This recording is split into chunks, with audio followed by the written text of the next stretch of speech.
Yo, here we go, yo. So what's the scenario? All right, so enough with that. Um, Today we're going to talk about section 9.6. So this is where we start to get into that lovely, Native American we all know and love. No, I'm not talking about Pocahontas. I'm talking about Sokotoa. Okay, hopefully you know that word Sokotoa or have heard it before. It's all about right triangle trigonometry. Okay. So let's dive in. And you're going to notice that I have our little Bible of trig answers here. We're going to have that at our disposal, but I'm also going to talk to you a little bit about what I expect you to know from this and how we're going to use this information. So get ready for that and how this will affect you on your exam. Okay. But first, let's talk about right triangle trig.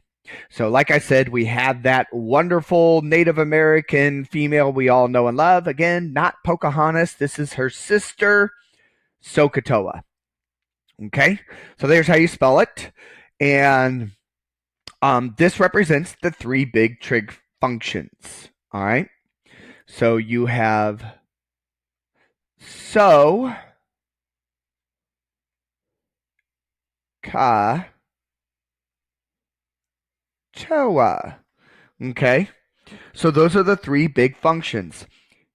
This guy is sine, this is the cosine, and this is the tangent. All right, and over here, the O, the H, and the A, they represent what we call opposites, hypotenuse, and adjacents. All right, so let's talk about some stuff under here. I can't remember what exactly I have under here. Oh, okay, so basically, what you're looking at is that sine is made up of the opposite over the hypotenuse. That's what the O stands for. O for opposite, H for hypotenuse. A stands for adjacent over the hypotenuse. And tangent is made up of the opposite over the adjacent. Okay, so Sokotoa is a way to remember sine is opposite over hypotenuse. Cosine is adjacent over hypotenuse. Tangent is opposite over adjacent.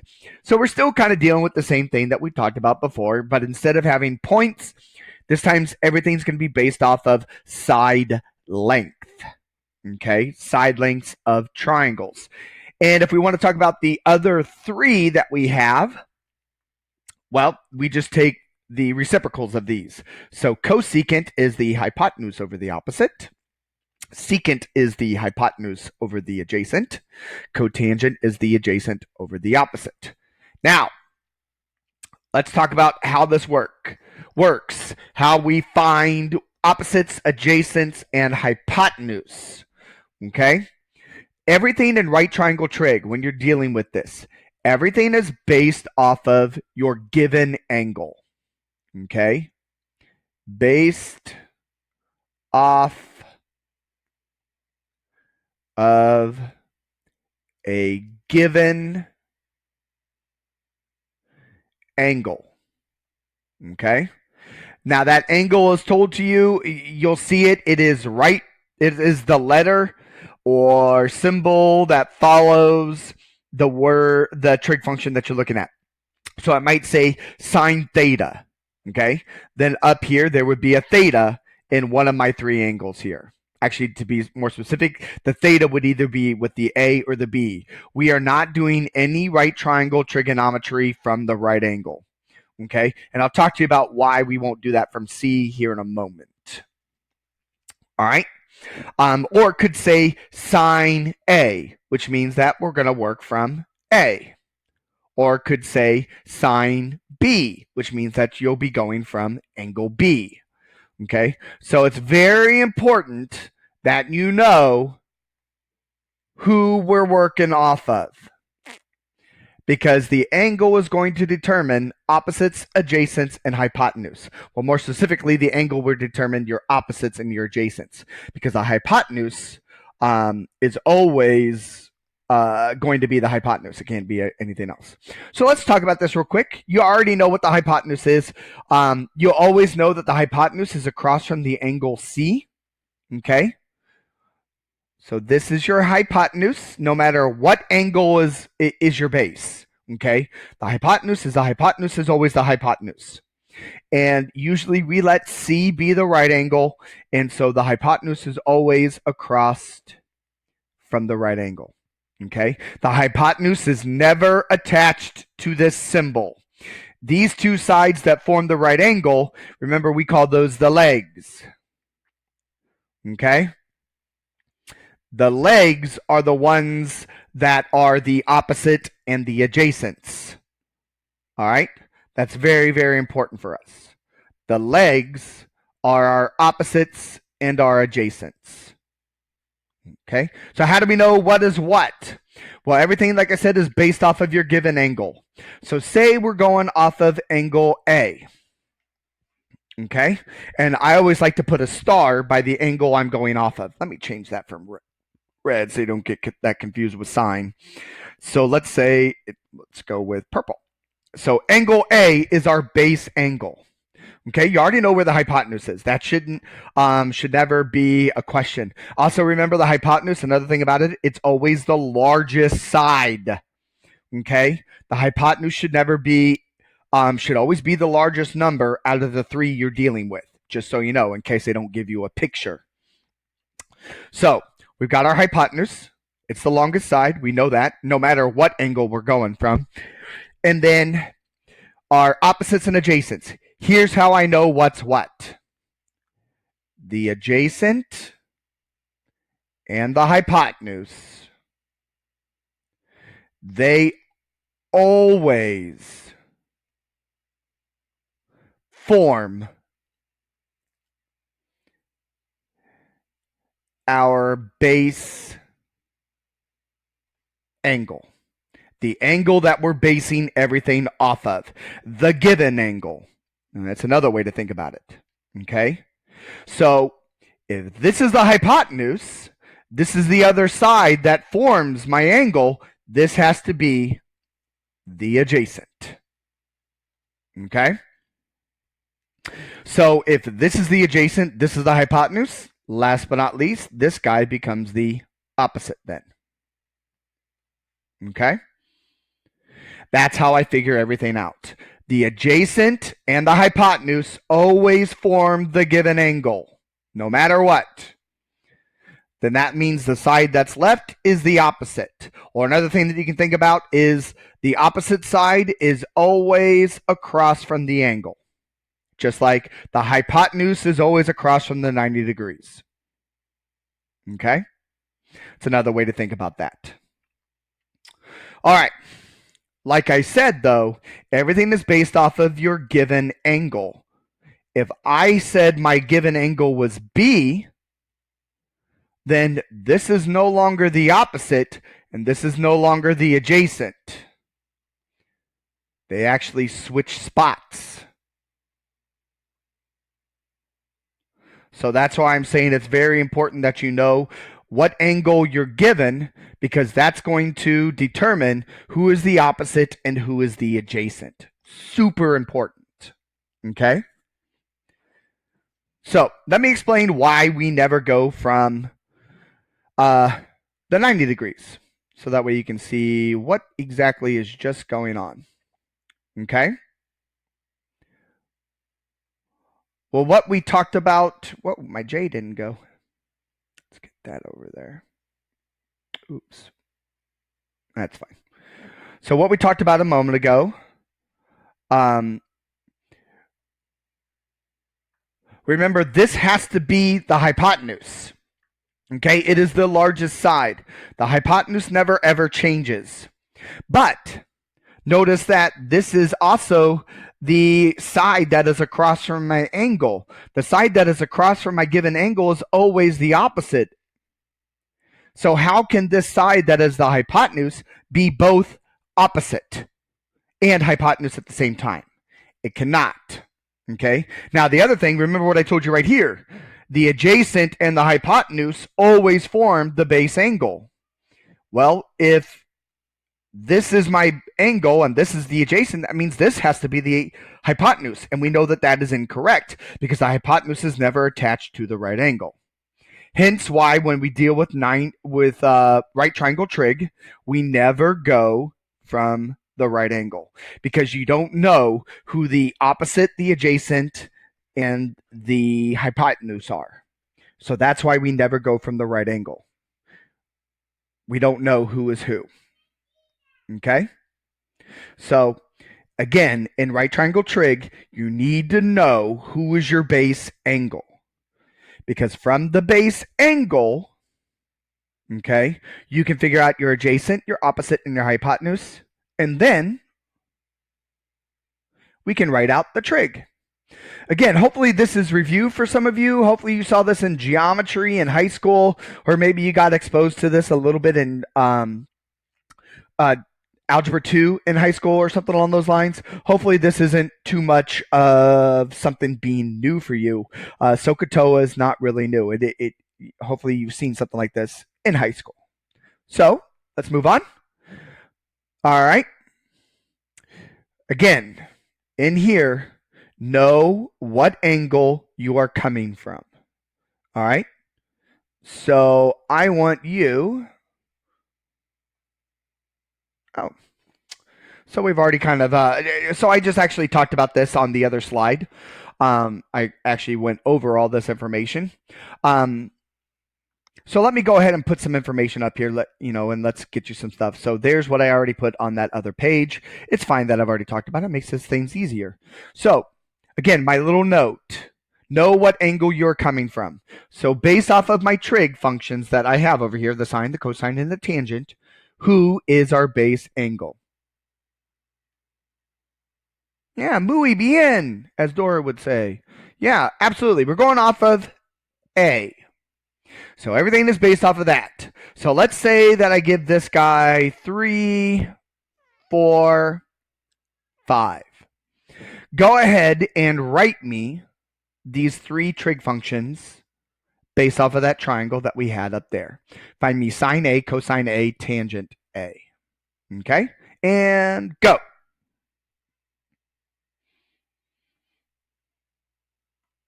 All right. So since this is our base angle, because they tell us it right there, that's how I know. See? Hey, that's the angle we're going off of. This guy has to be the hypotenuse. It is the largest side out of these 3. Okay? So based off of this, here's my base angle. Here's the hypotenuse. That means this side right here has to be the adjacent, because it helps make our given angle, as we talked about. And that means this guy is the opposite. So now all we do is we apply SOHCAHTOA. So sine is the so.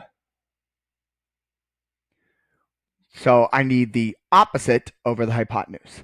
The opposite is 3, the hypotenuse is 5. And as always, make sure that this is reduced, just like in all the other sections. And 3 over 5 is reduced. Okay? CAH, C-A-H, cosine is adjacent over hypotenuse, so that's 4 over 5. And last but not least, TOA, T-O-A. So that's opposite over adjacent. So that means that tangent is 3 over 4. And that's it. There you go.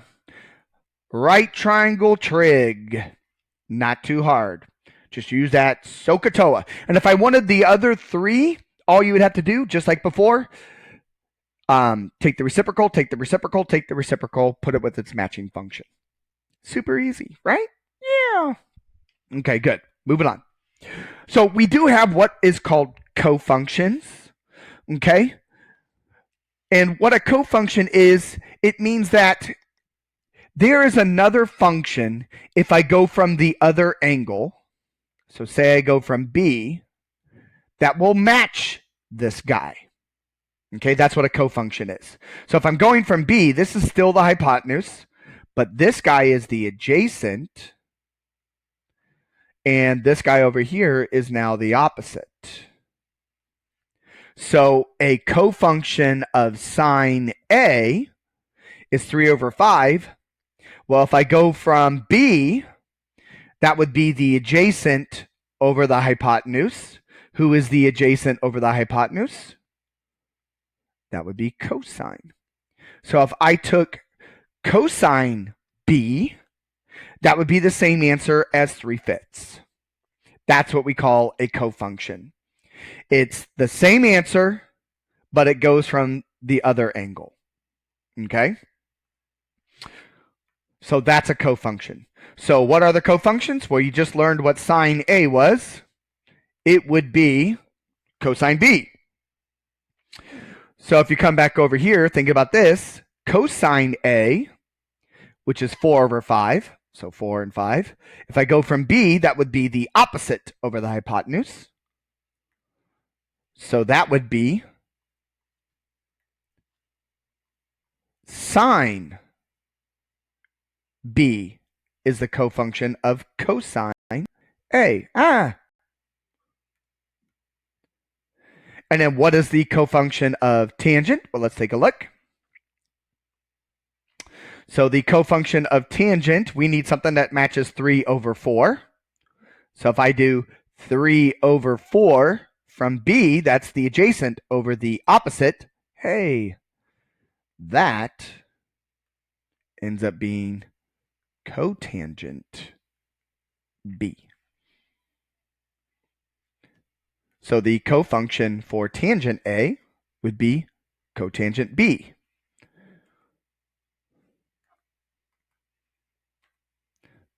Not sure what I just deleted, but that's okay. Come on, you. Go away. Okay. There we go. Delete something over here by accident? Nope. Okay. So if we go from their inverses, these are what the inverses look like. You can run the same idea, but there you go. Cosecant A is the cofunction is secant B. Secant A, the cofunction is cosecant B. Cotangent A, the cofunction is tangent B. Okay? All this means is that these both have the same ratio. Just this is from angle A, this is from angle B, but they are the same exact answer. Okay? Yes. Good. I'm glad you agree. So, go ahead and find me all 6 trig functions to this triangle.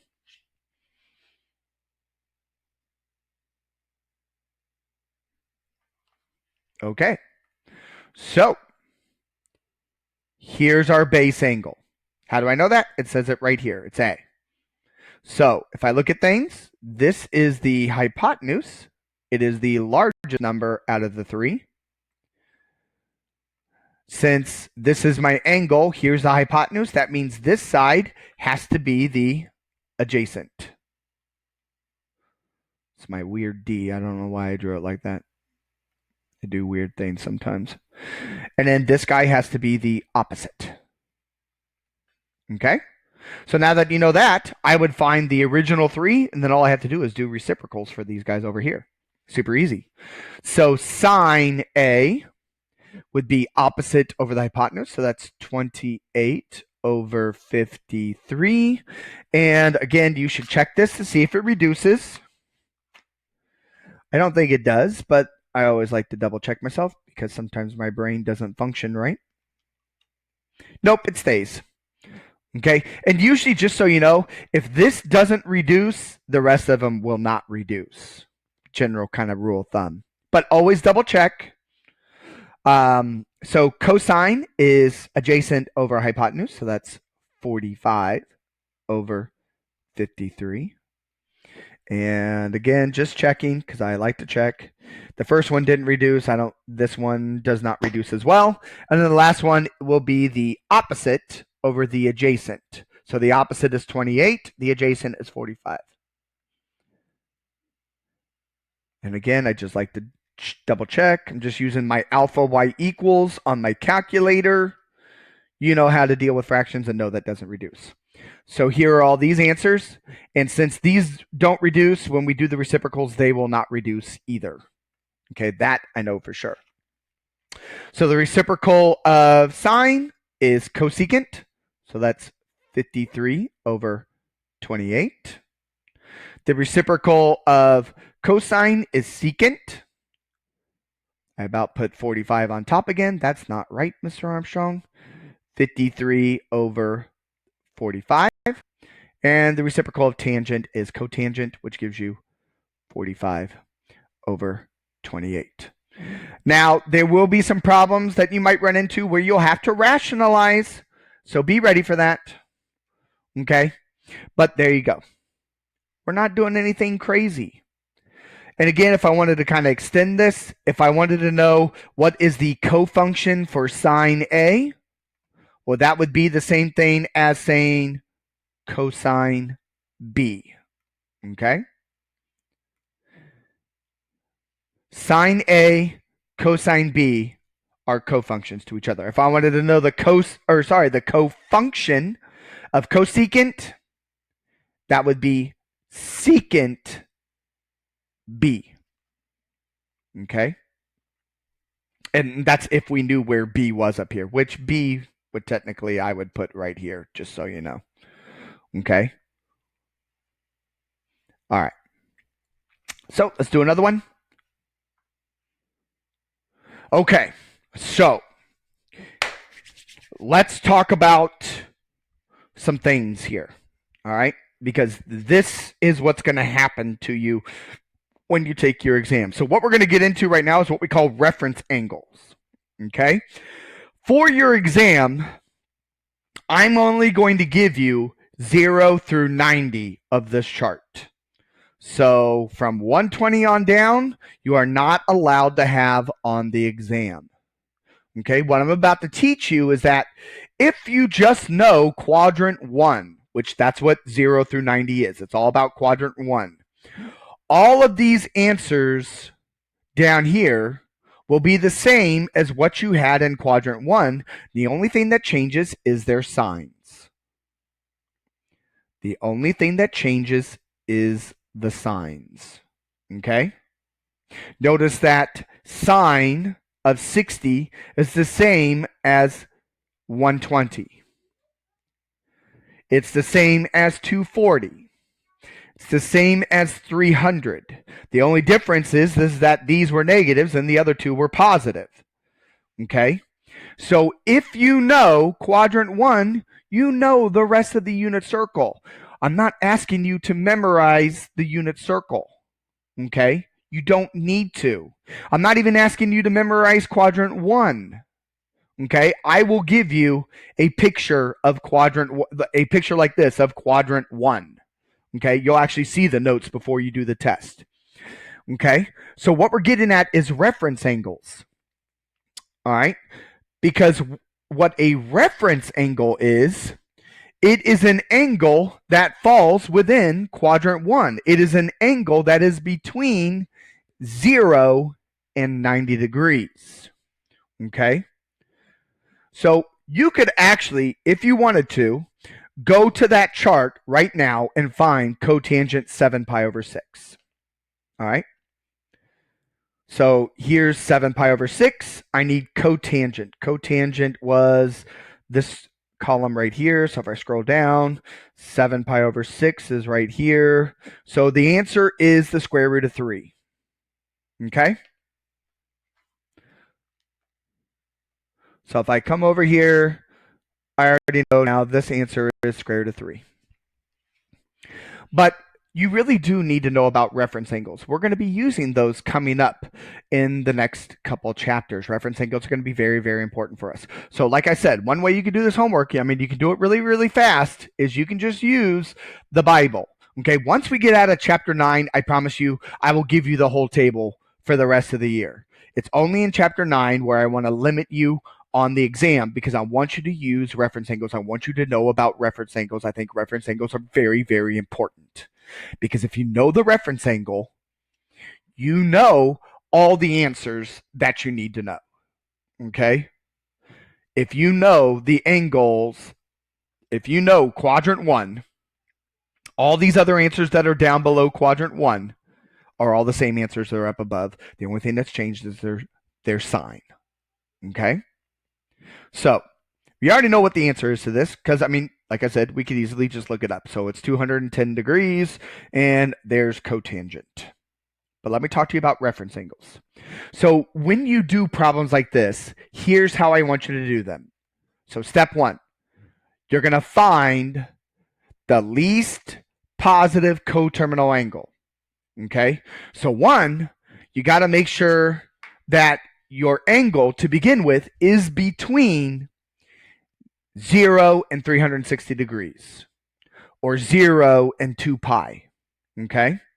And so I know this angle is definitely between 0 and 2 pi, because if you take 7 divided by 6, you get 1.16. And to be between 0 and 2 pi, you got to be less than 2. Okay, so that number is definitely less than 2. 7/6 is less than the number 2. So it's between 0 and 2 pi. So I don't have to worry about this piece and this one. But there are some times where I give you angles that are extremely large that you need to shrink down. And again, if you don't like working in radians, convert this to degrees. If you converted it to degrees, this was, if I remember correctly, 210. Yeah. This would have been 210 degrees. So now you definitely know it's between 0 and 2 pi. All right? So remember, to get that least positive coterminal angle, you either add or subtract 360 degrees or 2 pi. Your call. Again, you don't have to leave this in radians. You can figure this out in degrees. There's nothing wrong with that. Okay? I know a lot of students like to change radians into degrees just because they don't like to work with the fractions. Nothing wrong with that. Okay? So now that we know that this is the least positive, this is where reference angles come involved. And this is what you need to know. Okay? So if your angle is between 0 and 90, 90 degrees, or it's 0 and pi over 2 if you're in radians, then you are in quadrant 1. You have a reference angle. Okay? If you are between 0 and 90 degrees, and 0 and pi over 2 if you're in radians, you are in quadrant 1. That is a reference angle. So in other words, if you're looking at radians, this means that if you're between 0 and a half, because the fraction here is a half. All right? If your angle is between 180 degrees, let's go 90 degrees to 180 degrees. You're in quadrant 2. Okay? Or in radians, this is pi over 2 to pi. You'll be in quadrant 2. Or in other words, with the radians measured, this is a half to the number 1. Okay? So if you're in quadrant 2, this is how you find the reference angle. Take 180 minus the angle. Or take pi minus the angle if you're in radians. Okay? If your angle is between 180 degrees, I don't know why I put a square there. That's silly, Mr. Armstrong. And 270 degrees.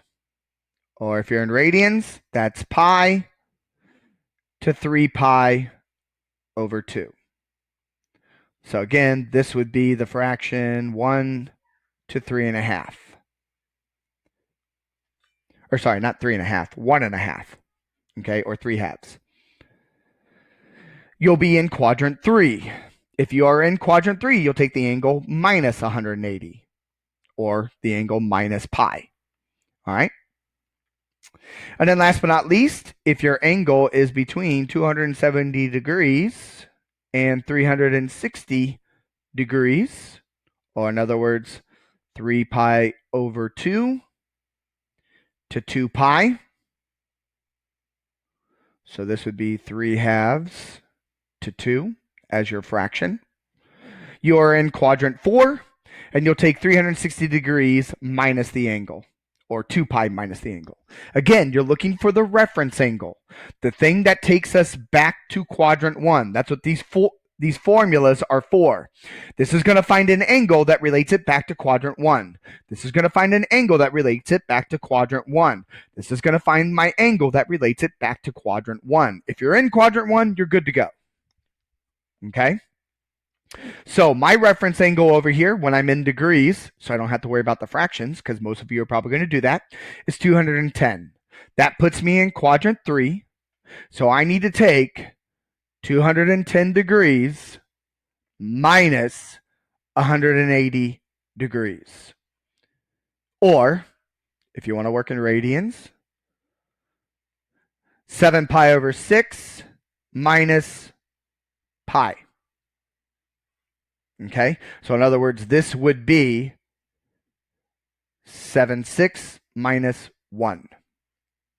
So what you end up finding is that 210 degrees minus 180, if I could actually type today, is 30 degrees. Or if you did this, it would be pi over 6. So that means this answer is going to be based off of 30 degrees. Okay?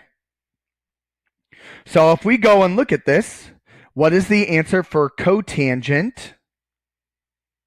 Sorry about that. Didn't mean to click on that. Cotangent at 30 degrees. Oh, it's the square root of 3. So cotangent at 30 degrees is the square root of 3. Or you can think about it, again, as cotangent of pi over 6, which is still square root of 3. Okay? Now you got one last thing to think about. All right? You need to figure out the trig functions with the reference angle. Okay, so we just did that. Sorry about that. One more thing after that. So we figured out the trig function with the reference angle. There we go. And then the last thing you have to do, step 4, check the sign. Remember, all students take calculus. Okay? So we are in quadrant 3.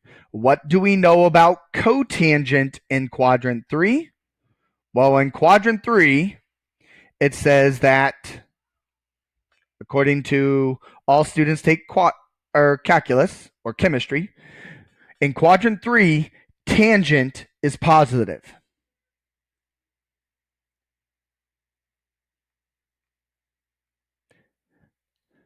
Which also means its reciprocal is positive, which would be cotangent.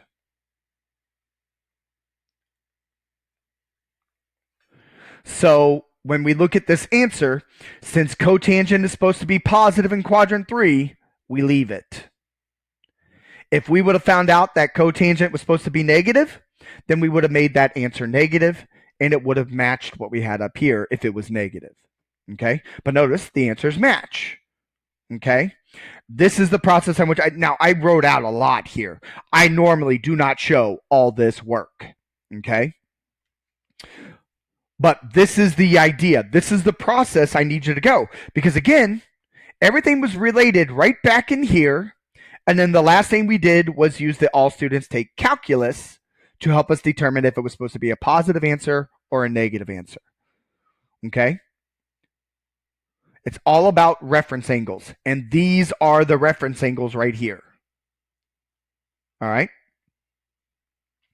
So, let's take a look at another example. Again, I did a lot of work here. Go ahead and try this one on your own. See what happens. If you don't feel comfortable with it, well, then just wait a couple seconds and we'll do it together. And go.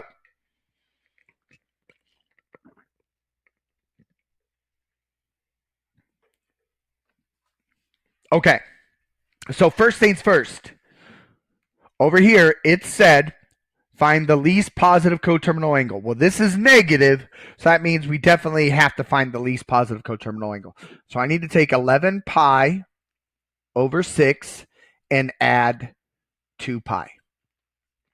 Or again, you could figure out what this angle is in degrees. So you take the 11 over 6 times 180. And this angle is actually negative 330 degrees. Okay? Negative 330 degrees. All right. But if I add 2 pi onto that, I get, should be pi over 6. Or if you took the negative 330 degrees, because you wanted to deal with it in degrees, and added 360, you get 30 degrees. Okay? So this angle in the least positive is sine 30 degrees, or the pi over 6. So good news. When we go to figure out the reference angle, that 30 degrees is in quadrant 1. This angle is in quadrant 1 already.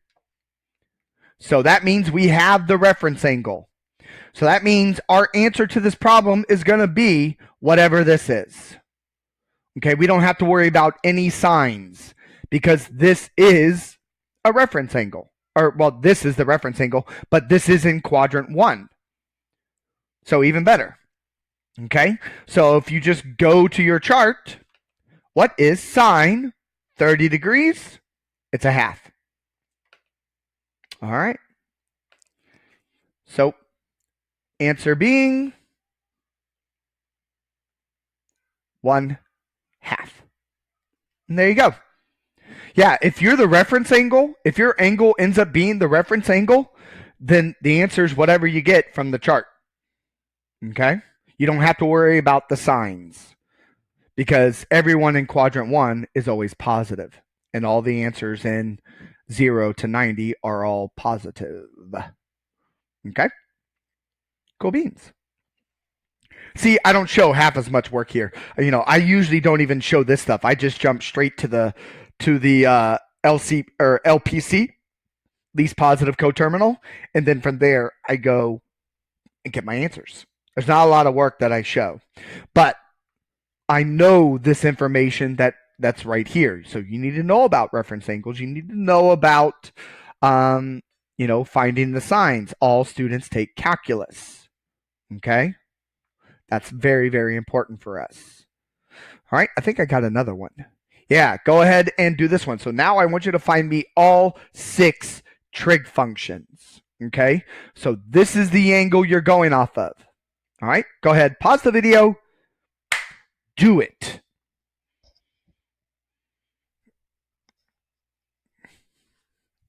Okay, so again, if you don't like working with radians, change it. So 2/3 times 180. So this angle really is 120 degrees. Good thing is, it's already the least positive coterminal angle, so we don't have to do step 1. We don't have to do like what we did over here, where we had to add, or maybe you might end up subtracting, depending on how big the angle is. So now we need to figure out the reference angle. This is definitely not in quadrant 1. This is in quadrant 2. So how do we find that reference angle in quadrant 2? We're going to take 180 minus that angle, or pi minus that angle. So if I take 180 degrees minus 120 degrees, that's going to give us 60 degrees. Or if you did the radians, pi minus 2 pi over 3 gives you pi over 3. So all these answers are going to be based off of 60 degrees, or pi over 3. So I can go through and now get all my answers. Okay, so this is that third step. Let's figure out all the answers. All the answers are going to be based right here. Here are all the answers that you need. There they are. So all you got to do is just write them down for the correct functions. So sine is square root of 3 over 2. Cosine is a half. Tangent is square root of 3. Okay, so sine is the square root of 3 over 2. Cosine is a half. Tangent is the square root of 3. The reciprocals for these ends up being 2 square roots of 3 over 3, 2, and the square root of 3 over 3. Now, the last thing you have to worry about is the signs. Okay, so we figured out all the answers, so we just got to know who's positive and who's negative. So remember, we are in quadrant 2. According to all students. So students is in quadrant 2, so that means sine and its reciprocal cosecant are positive. So we're going to leave these answers the way they are. They're good because sine and cosecant are positive in quadrant 2. Everybody else, you have to tack on a negative. And now you know the answers. See, I don't need my full chart. But if you really wanted to cheat on this one, you could have gone to the full chart, looked at 2 pi over 3, and oh, look, there are the answers. Look at this. Sine, cosecant are positive. So again, if you want to cheat, you can use the whole chart on the assignment, get through it really quick, but I expect you to know how to do reference angles for the exam. Okay? So again, notice there's not a lot of work I show. Okay? I know about reference angles and I know about sines, and that's all I need. Okay? All right. So some of the questions in your assignment are just going to be like, hey, find me the reference angle. Go ahead, pause the video, do it. Find me the reference angle for this guy. So when you're doing this one, you're just basically doing the first 2 steps of what we did right here. Make sure it is the least positive coterminal to begin with, and then figure out what quadrant you're in and perform the operation. Okay? So this angle that we have right here is definitely the least positive. We're good to go. This angle is above 270 degrees, so that means this is in quadrant 4. So in quadrant 4, all we're going to do is take 360 degrees minus 273 degrees. Okay?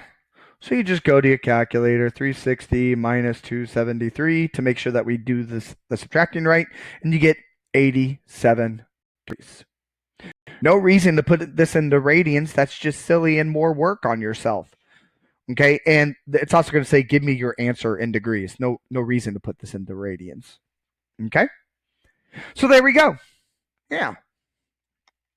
Also, notice I haven't shown you a lot of calculator work. I mean, you could go to the calculator and start running these, but the assignment is going to ask for exact answers. So your calculator will not spit out exact answers for sine, cosecant, cotangent, and tangent. Now, you will get the exact answer for cosine and secant because those are numbers that you can easily recognize on your calculator, but your calculator will not spit out these kind of answers. So that's why I haven't shown you a lot of calculator work. I've been showing you the chart because the chart really is I call it your Bible because we're going to use this throughout the entire year. Just for chapter 9, I'm going to limit you on it to quadrant 1 for the exam. Okay, just chapter 9. After that, you can use it for all its glory. Oh, right here. It says express in terms of its cofunction. So they want to know what is the other cofunction to this guy. Now notice they actually gave us an angle here. Okay, so think about this, and let's kind of talk about this together because I got an extra one underneath. If you have a right triangle, one of your angles is 20 degrees. This is 90. How do you get the other angle? Muy bien. Take 90 degrees minus 20 degrees. And so the other angle that we have in our triangle is a 70-degree angle. Okay. The reason why I took it minus 90 is because these two angles are complementary in a right triangle. I mean, I could have taken 180 minus 90 minus 20 and gotten the same answer, but just the the geometry teacher in me knows, since I have a right angle, the other two angles have to be complementary. Remember, complementary means add to 90. Okay, so these two angles have to add up to 90 degrees. Have to. So what is the cofunction to this?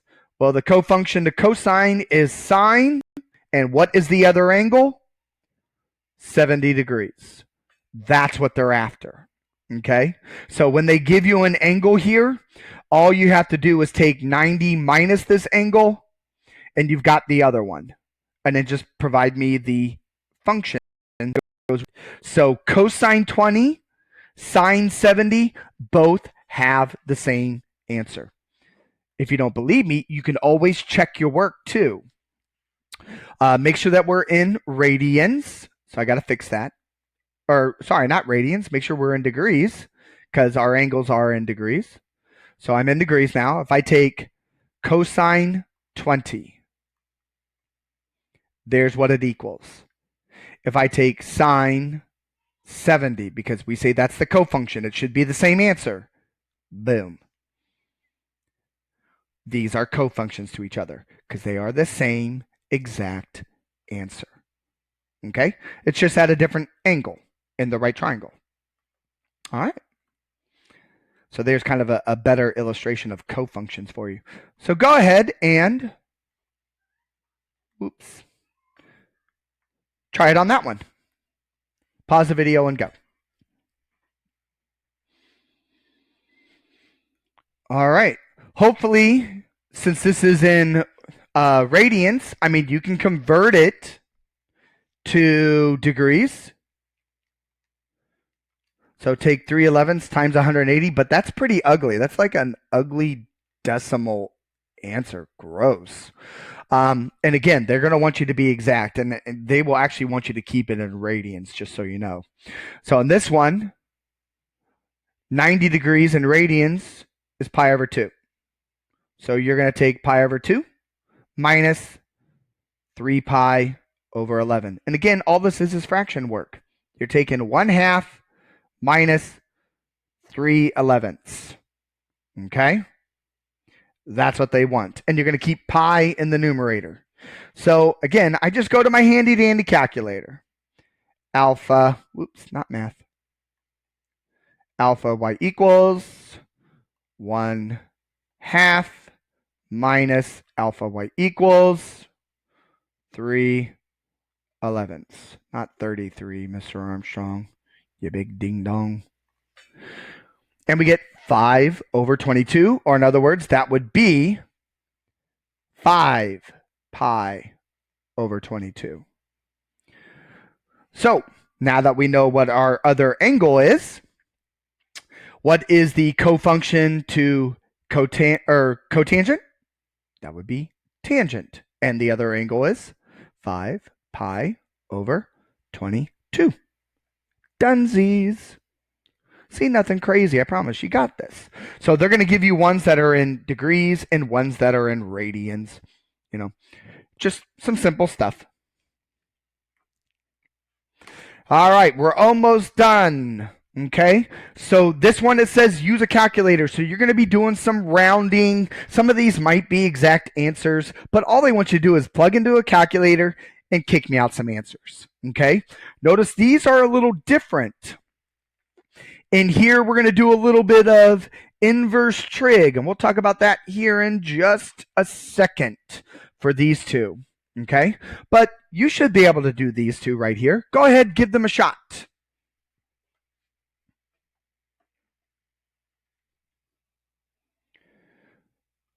Okay, so tangent 3 should have been pretty easy. Also notice, make sure that you keep track of what mode you're in. This is radians. Okay, again, there's no degree symbol there. So when I run tangent 3 in my calculator, I need to make sure that I am up here in radians. So go back to mode, change it back to radians. Okay, so I'm starting with that one because I want to talk about the secant one here in a second. So tangent 3, that's all they want you to do.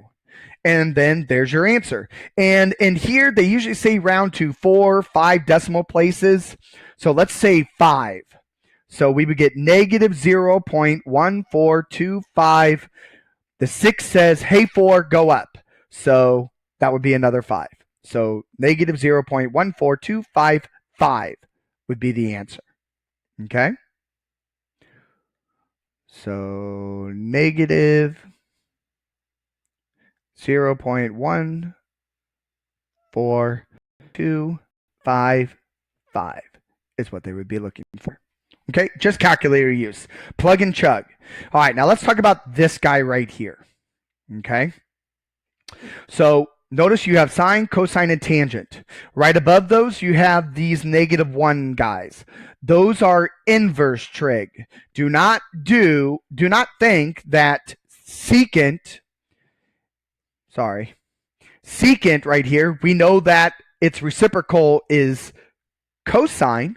Do not think that if you did this, second cosine, and brought that up, that that's going to give your answer. This means inverse. When you run inverse, when you run these guys up top, you are finding angle measures. Again, that's what we're doing here. We're going to find angle measures for these, okay? So you've run inverse trig, the sine -1, cosine -1, tangent -1, when you want to find angle measures, okay? So then the question is, well, Mr. Armstrong, how do I deal with this? Well, think about what's going on here. This is secant 64. Remember, you just told me that the reciprocal of secant is cosine. So what you need to do is run the reciprocal. 1 over cosine 64 degrees. That will give you the answer to what you're looking for. Okay? That's what you need to run in the calculator. So if you are trying to run secant, cosecant, or tangent, you need to run their reciprocals, not inverses. Okay? So remember, cosecant is 1 over sine. Secant is 1 over cosine. Cotangent is 1 over tangent. Okay, so if we go to our calculator, again, we're in degrees now, so we got to change our mode. It's very important that you pay attention to that mode you're in. So we're going to do alpha y equals, because it's a fraction, 1 over cosine 64. And there is what secant 64 equals. So again, rounding to 5 decimal places, you get 2.28117, because the 2 says, hey, 7, stay. So 2.28117. 2.28117. And that's what they're after. Okay, so let's talk about these over here. All right. So we want to know, what is the angle measure that gives us cosine square root of 3 over 2? So I'm going to show you 2 ways to do this. One, and so you know, on these, there are 2 answers for these. You're going to have 2 angle measures, okay? And I believe they want these in degrees, okay, more than anything. So let me tell you how you get your first angle. So, well, let me show you one way to do this. One way, you can go straight into the table. But again, when it comes to the test, you're not going to have this table. You're only going to have 0 through 90. But if you come on here, our angle is the square root of 3, or our ratio, our answer for cosine is the square root of 3 over 2. So if we come over here, let's look when cosine is the square root of 3 over 2. Oh, look, here's one of them right there. So our angle theta could be 30 degrees. Because if I went to my calculator and typed in cosine 30 degrees, this answer would be the decimal version you see on the calculator. Okay? But again, there are 2 answers. There is another angle that has this same answer. If I go out here to my chart, scrolling down cosine, see, there's the positive square root of 3 over 2. I need another one. So scrolling down cosine. Not there yet. Oh, there it is. There's the other angle. See, another positive square root of 3 over 2 for cosine, and that other angle is 330 degrees. Okay?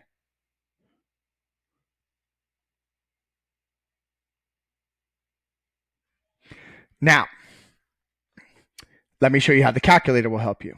So since we're actually finding angle measures, we're going to do inverse trig. And we are in, let's go ahead and keep this in degrees, okay? Because we want exact answers. And if we put this back in radians, it's going to kick out decimal answers, which the computer doesn't want the decimal answers for exact answers, okay?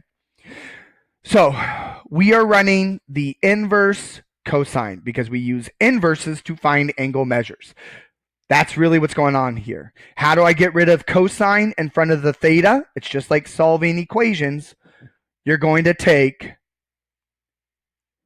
the inverse of cosine, because cosine inverse will take care of cosine. It's like they cancel each other out, the yin and the yang to each other, which means that over here, we're going to take the cosine inverse of this fraction, okay? Because again, like I said, this is going to cancel out, leaving you with theta. And then over here, the calculator will kick out actually this answer of 30 degrees. Okay, your calculator actually only kicks out one of the answers. Let me show you. So we'll put in our square root of 3 over 2. And there's that 30 degrees we were talking about. Now, how do we get the second angle using our calculator and knowing that I'm not giving you this full table for the exam? Here's how you get the second angle. That's what this last page is about. Okay? So it says determine what quadrants the angles exist in. So we need to look at the trig function and know about the all students take calculus. Okay? So where is cosine, according to this, positive? Okay? That's what you need to be thinking about. So what quadrants is cosine positive in? Well, remember, it's all students take calculus. So it's positive in quadrant 1. It's positive in quadrant 4.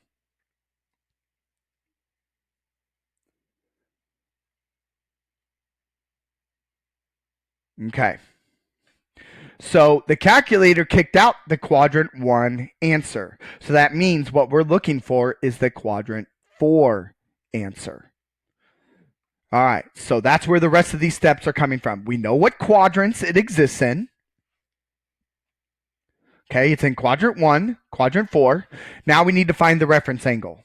So based off of the angle it gives you, okay, you might need to find the reference angle. Good thing is, 30 is already the reference angle. So we don't really have to do step 2. 30 degrees is a reference angle. So now I have a different chart to find the second angle. Okay? So remember, our angle existed in quadrant 1. So we've got this guy. Our second angle exists right over here in quadrant 4. So to get the second angle, we will take 360 degrees minus the reference angle. So if I take 360 degrees minus 30 degrees, that gives us the second angle right there. Okay? And this is a skill you're going to have to know how to do, because look right here. This guy is not on the chart. So you got to know how to do this, because you're going to have to use the calculator for this one that's right here. Go ahead and pause the video, give this one a shot, and this will end 9.6. Go. Okay, so we're going to run sine inverse. So we need to go to our calculator and run the inverse of sine on this. And we're going to keep it in degrees. Okay? And again, The directions down below your box, the little fine print, will tell you how many decimal places to round this to. Again, I think this one, they say 4 to 5 decimal places. So make sure that you read that fine print. So we're going to go to our calculator and we're going to put this in. So I'm going to hit second sign. There's the inverse. And we got 0.7, and I forgot the rest of it. 0.7, 430,391.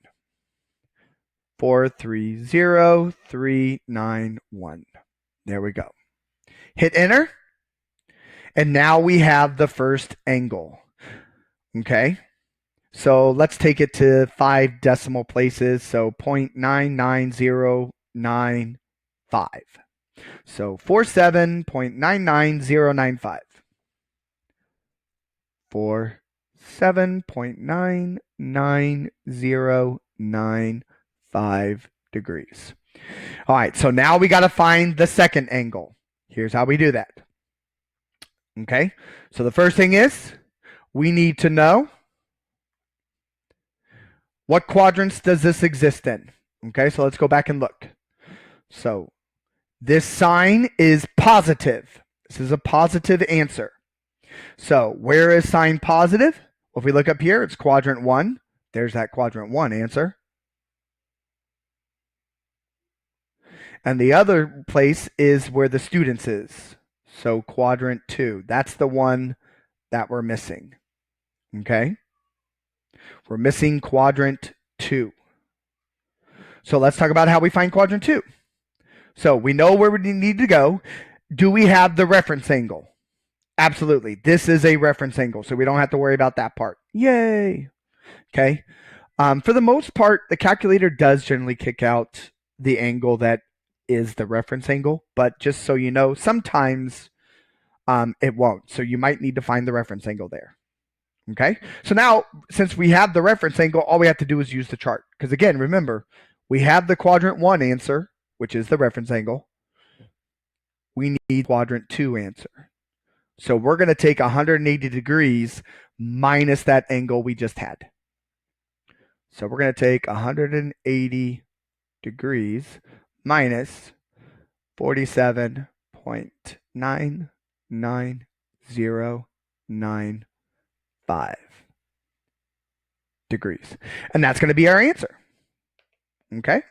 So 180 degrees minus 47.99095. And there it is.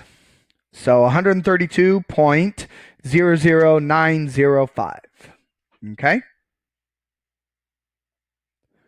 So 132.00905.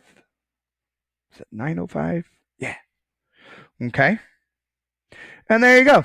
You have found the two angles that make sine theta equal this.